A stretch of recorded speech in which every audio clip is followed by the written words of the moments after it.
Let's kick off with the news on physician and his medical staff privileges. This will be part one of the two-part series. This news is a feature of Focus on Health Law, which is shown here at the courtesy of attorney Kenneth Haber. This attorney is a practicing attorney in Boyd's, Maryland. The moderator on this set is, as usual, attorney Ramesh Khurana, who is the founder of the Khurana Law Firm in Gaithersburg, Maryland. Let's meet these two attorneys up close and personal. Welcome to the Capital Forum. My name is Ramesh Khurana. I am an attorney at law and I have my office in Gaithersburg, Maryland. I am really privileged to have Mr. Kenneth Haber, who is the former Assistant U.S. Attorney and the former Senior Attorney in the Office of Inspector General, now he is in private practice. He has his office in Boyd's, but he has been able to help clients all over the United States, in at least I know in several states. So welcome to our studio. Thank you, Ramesh. So Ken, I know your first love is for physicians and about issues which concern physicians. So today I am going to ask you questions about the physician and his medical staff privileges. Are you ready? I am ready. Really? Really. Okay. So then let me see how much you are ready. I will be. I know that. I will I be know that. responding as. I was just kidding. I was just understand. kidding. So first of all, let us begin with, can you please explain what are medical staff privileges? Yes, I can. Okay. I'm not going to, but yes, I will. Okay, let's begin. Okay.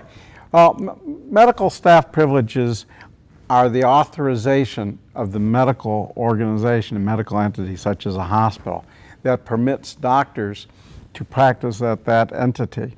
So they cannot enter the hospital without having the privileges? Absolutely. Okay, so this is a kind of license. It's, in a way, it's like yes. a license Okay. from that entity. Yeah, sure. Okay. So what does it mean that staff privileges have been given by some specific hospital to a physician? So it authorizes the physician to enter that facility and treat the patients there. To treat the patients there within the scope Okay. of the authorization. So just because a doctor has staff privileges at a hospital doesn't mean that he can do everything that a doctor is authorized to do by his license. His privileges are much more limited to his specialty. This is what I wanted to hear. Yes, because Yeah. doctors. So by their- is there any document which would define what are the privileges which would govern the doctor relationship with that medical facility? Yes, when they grant him privileges, they will specify specifically the clinical privileges that he can exercise at that hospital. When he gets his MD, his medical license, theoretically he can do neurosurgery the day he gets his medical license. Just like a lawyer, he can do anything, He can whatever do anything. he wants to do. Right.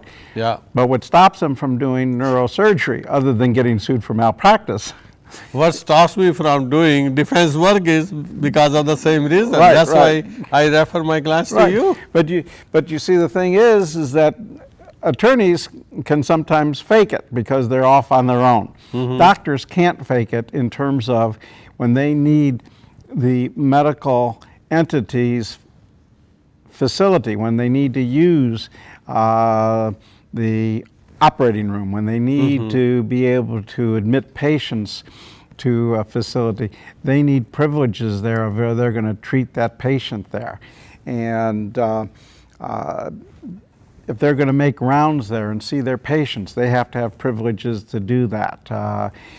They can't just admit patients. Some doctors who don't have privileges at any particular hospital tell their patients to go to the emergency room, because then the emergency room doctor will see the patient, see what's wrong with the patient, contact the doctor who is on staff that would be appropriate for that patient, and then that doctor would admit the patient to the hospital. Now, Got it. if the doctor has privileges there, he can directly admit the patient to the hospital and then ask for consultation with whatever specialist that is appropriate for that patient. Things get rather complicated nowadays because a lot of doctors don't want privileges at hospitals for Why? particular reasons. There could be a number of reasons. One, it could be disadvantageous for their professional health in terms of if there's a group of doctors there that are of the same practice that the physician is, and if they're trying to create a monopoly, well, that doctor may not want to go there because of the fact that they'll give them a very rough time even getting privileges. You know, and there are such things. Or powerful group of doctors will keep out competing doctors, and if they get in, then they can try to drum up charges to drive them out, and if that happens, it can be very disadvantageous for the doctor who's driven out. Right. Can even be disadvantageous to be denied privileges, because if they deny the privileges based upon the quality of the doctor or the integrity of the doctor, that can be data banked if the doctor has opportunity for due process at And that that's facility. a very unfortunate day for any physician to be data banked. Absolutely, Right? I know in absolutely. one of the segments you explained this part beautifully. Yes, yes. Yeah. The data banking of a doctor is at times a death knell for his practice. Right. Yeah, I fully agree with you. So a Now doctor, let's talk about how is the medical staff organized? it's organized functionally in terms of lines with the various needs that the doctors serve. So you'd have the medical staff for internal medicine. People have privileges in internal medicine, and the medical staff will have a section with internal medicine doctors. They'll have a section with possibly orthopedists. You know, they might not have a section for neurosurgeons because they don't have a neurosurgeon on staff, and they might not have the equipment to do neurosurgery, so they don't want to get a neurosurgeon on staff unless there's a sufficient demand to support it. But they try to organize them functionally along the lines of the services rendered by the doctors who are available to them. Now, Ken, I know that next question pertains to, again, the importance of privileges given to the medical staff. I did ask you this question, you partly answered it earlier, but I want to hear more from you, because this is a very important issue for the physicians to understand. Now, can you please explain why are medical staff privileges so important? They're important when doctors want to be able to practice their medicine that requires an institutional setting. So consequently, if they are surgeons, they need someplace to undertake their surgery. This could be at a hospital, it could be at an ambulatory surgery center, which still would normally do privileging and making sure that the doctors got the competence to undertake their skills at their location, because if they don't do that, they themselves can end up getting sued for negligence in credentialing. Okay. Now, there may be a situation where the medical staff privileges can be taken away from a doctor. Can you please explain what are those kinds of situations? Just explain briefly. I know that we have to talk a lot about some other issues as well. Yes. Yeah.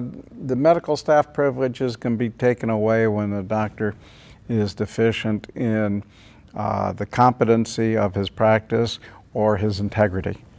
And those are the two key areas for terminating doctors' privileges. Now, unfortunately, economics fits in there, and sometimes doctors have their privileges taken away under the alleged lack of competence or the alleged lack of integrity, and that could be very, very damaging to the doctor because they, again, get data banked when that happens. And it could be because of competing economic forces within that hospital setting.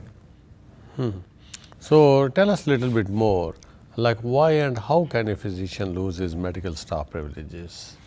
Well, a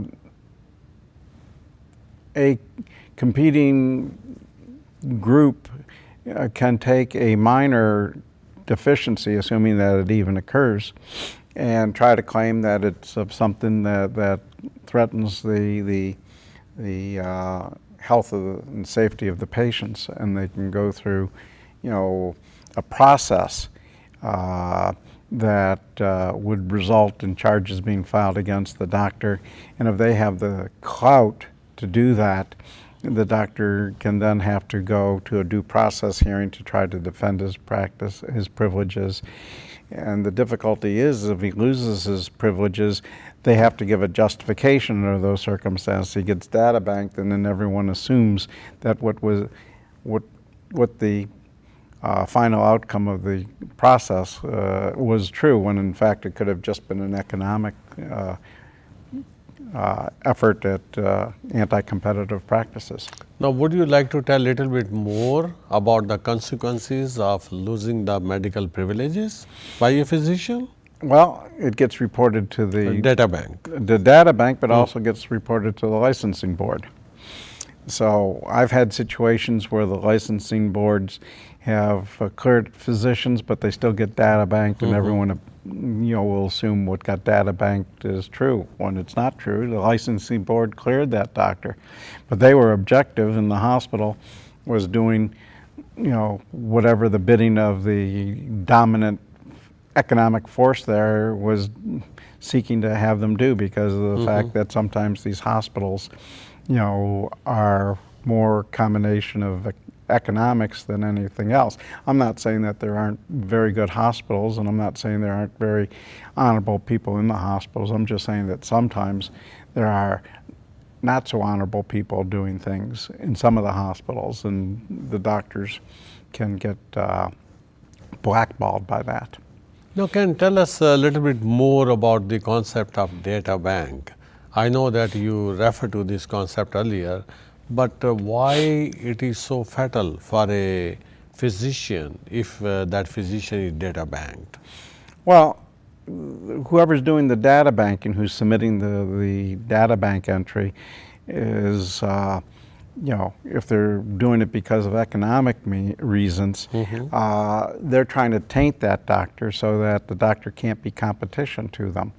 It may very well be that the doctor would be able to draw away patients even if he's not at the hospital. He can go to a different hospital. Well, the other competing hospitals don't even want that doctor if he's got a bad data bank entry, because of the fact that if there's a suit against the hospital, against the doctor, that hospital can be drawn right into the suit. And then they can say, well, they knew it because it was on a data bank. As a co-defendant? As a co-defendant. Because of negligence? Because of negligent credentialing.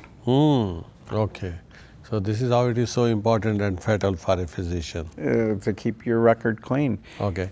Now, let us say if a doctor believes that he's likely to lose his medical staff privileges, can he take certain affirmative steps so that his name doesn't go to the data bank?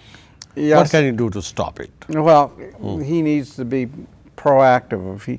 He needs to be able to read the tea leaves, you might say, and see what's coming his way. If he withdraws his privileges, surrenders his privileges, resigns his privileges while under investigation, that gets data banked. So he's got to do whatever he's going to do before he's under any sort of investigation. So you mean once the investigation starts, even if that person resigns from that staff privileges, still the investigation will continue? The investigation's not going to continue, but he will get data banked for resigning while under investigation. Okay. They're glad to get rid of him, they don't have to go through The process, the process, which is very cumbersome and tedious. which is cumbersome, expensive, tedious. Right. And they get rid of him, and they get him data banked, and the competition is gone. And his career is severely injured, and they didn't have to go through the difficult times of doing it, and they data bank him because he resigned while he was under investigation. Wonderful. Not if you're the doctor. I know. So Ken, cameraman is indicating our time is up. So I must thank you before we close. Thank you very much for thank coming you. to our studio. Thank you, audience, for being with us. We really appreciate it. I always enjoy asking my friend some questions, and he's an authority on it. Thank you so much. I thank you. And Thank you. just learning. I know. We all are. We are all learning. We are learning. Yeah. That's why they say we practice. Yeah, that's right. Yeah.